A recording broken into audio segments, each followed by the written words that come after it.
Welcome to the Deep Dive. Today we're venturing into a topic that's, well, pretty much everywhere in modern digital life, pornography. Yeah, it's definitely a big one. And it often sparks some, really strong opinions. Absolutely. But we're going to try and set aside the judgments today. Instead, we want to explore it through the lens of some expert insights we found. That's right. Our focus today comes from this really interesting discussion between Dr. Jordan Peterson and Dr. Andrew Huberman. It was on the Huberman Lab Clips channel. Okay. And we'll be unpacking the psychological and, yeah, potentially the biological factors they get into, really trying to understand the mechanisms they think are at play. So the mission isn't about taking sides then? Not at all. It's more about digging into what these particular experts are saying about the science behind it all. Okay, let's get into it then. One of the first things that really jumped out from their conversation was this idea of compulsion. The feeling some people have where they feel compelled to view pornography even when consciously they actually want to stop. Yeah, they draw this quite striking analogy, don't they, to eating disorders. Exactly. A behavior someone knows might not be good for them, but they feel like unable to control it. And it immediately brings up that question, is this purely because it's just so available now, the sheer prevalence? Or is there something else, something internal driving it? Well, that's where they pivot to the brain's reward system, specifically dopamine. Right, dopamine. We hear a lot about that. Yeah, and they explain it in terms of moving towards a goal. When you're striving for something you desire and you achieve it or even anticipate achieving it, your brain releases dopamine. Okay. But it's not just about feeling good. That dopamine release actually strengthens the neural circuits, the pathways that were active just before you got that reward. Ah, so it's like reinforcing the seeking behavior itself. Precisely. The brain is basically saying, okay, whatever neurons fired right then, let's wire them together more strongly.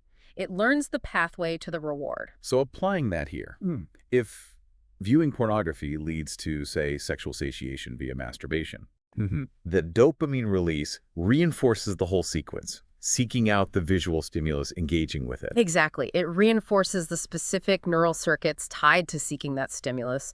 It essentially trains the brain to want it again, making that pathway easier to activate next time. Okay, that makes sense.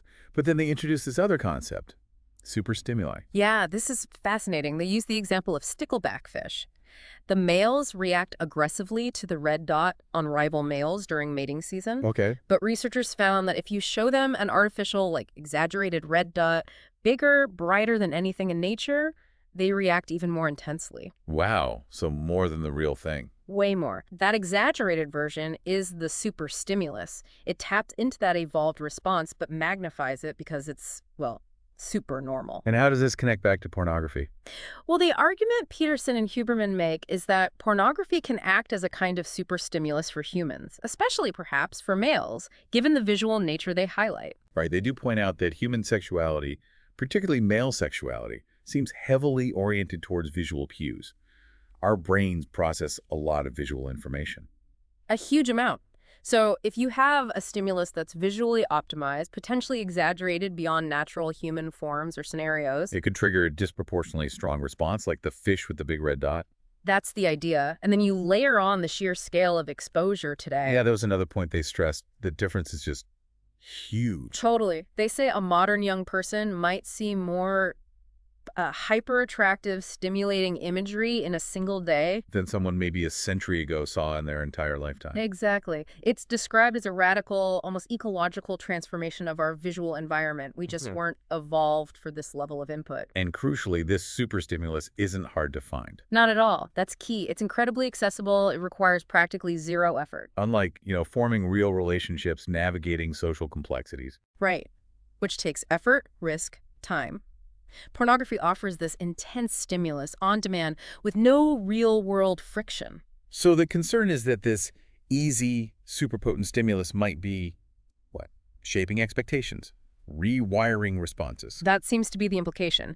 And this ease of access, combined with the super stimulus effect, leads to another analogy they use, highly processed foods. Oh, okay. How does that work? Think about those combinations you find everywhere. Sugar, fat, maybe caffeine, salt, all engineered together. Like junk food, basically. Pretty much. Individually, those components might trigger some reward, but combine them in optimized ratios, and you create something that our natural systems, our satiety mechanisms, really struggle with. Because they're hitting multiple reward buttons at once, maybe? Yeah. Without the actual nutrition sometimes. Exactly. They can sort of bypass or override the natural signals that tell us we're full or satisfied nutritionally. Like you walk into a convenience store, and it's just aisles of this stuff designed to be irresistible. Right. And this relates back to how the brain learns about feeling full, about satiation. When you eat, say, a piece of steak or some broccoli or fruit whole foods, your brain, particularly the hypothalamus, learns to connect the taste, the texture, the smell. With the actual nutritional content, like Mhm. proteins, fats, vitamins. Yeah, and the resulting feeling of being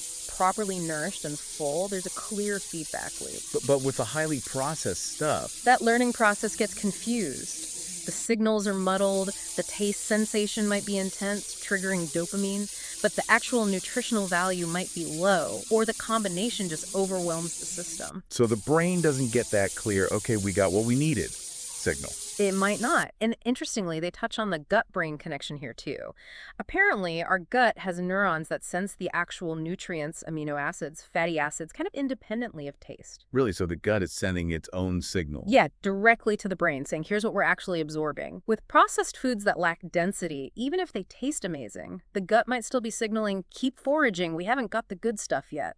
Which could lead to eating more and more empty calories. Right. That's the parallel. Even if something triggers pleasure, if it lacks substance, the deeper systems might remain unsatisfied. Okay, I see the connection now. So bringing it back to pornography. Right. Just like those processed foods, or even more powerfully, like certain drugs, they mentioned methamphetamine as an example. Wow, okay. Pornography can cause a really dramatic spike in dopamine, much higher potentially than natural rewards. And that huge spike is what risks hijacking the system. That's the concern, that these unnaturally intense dopamine surges can basically take over those reward circuits, making the stimulus seem incredibly important, overriding other priorities. And does it stay at that high level?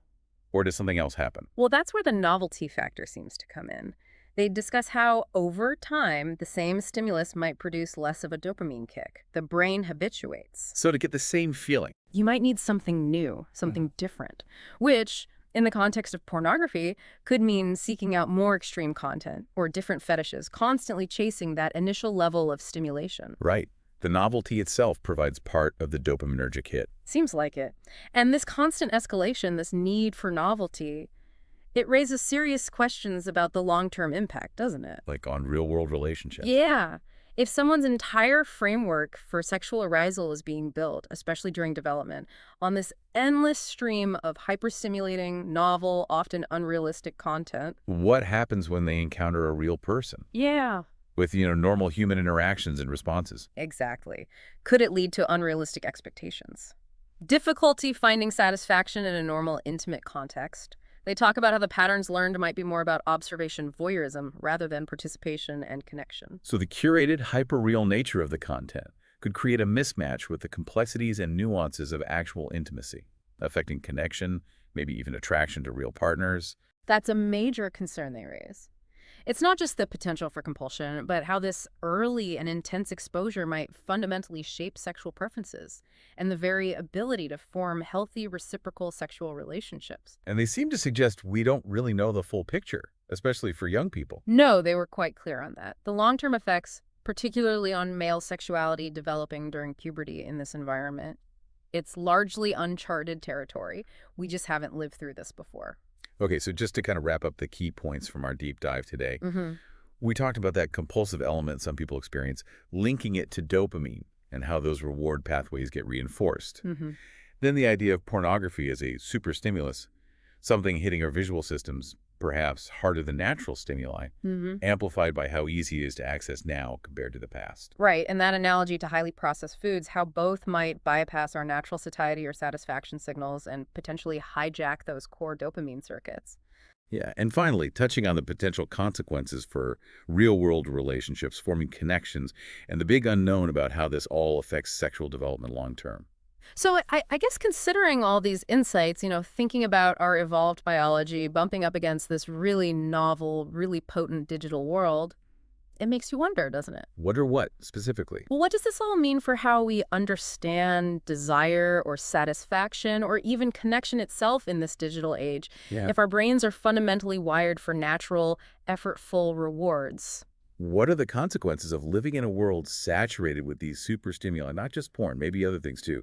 Social media, gaming, food. Exactly. It's definitely something to think about, isn't it? What happens when our ancient wiring meets hypermodern triggers? It certainly is. A lot to consider. Well, thank you for joining us for this deep dive today.